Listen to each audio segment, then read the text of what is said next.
High, good morning তোমাদের সবাইকে। তোমরা সবাই কেমন আছো? তো সকাল সকাল উঠে আমি লিকার চা নিয়ে বসে গেছিলাম খেতে।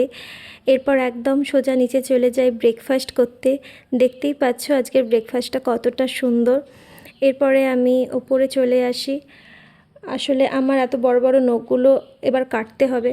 অ্যাকচুয়ালি আমি একদম না বড় বড় নখ রাখতেই পারি না হাতে, তো সেই জন্যই নখগুলো কেটে নিচ্ছিলাম। তো দেখো কতটা সুন্দর লাগছে নখগুলো কেটে ফেলার পরে। আমার তো বেশ ফ্রেশ লাগে নখ কাটার পরে। আর ইতিমধ্যেই চলে আসে আমার একটা পার্সেল। এটা একটা জামা অর্ডার দিয়েছিলাম, তো সেটাই এসেছে। এরপর আমি লাঞ্চ কমপ্লিট করার পরে মায়ের কাছে বসে গেছিলাম চুল কাটতে, কারণ চুলের ডগাটা একদম সরু হয়ে গেছিলো।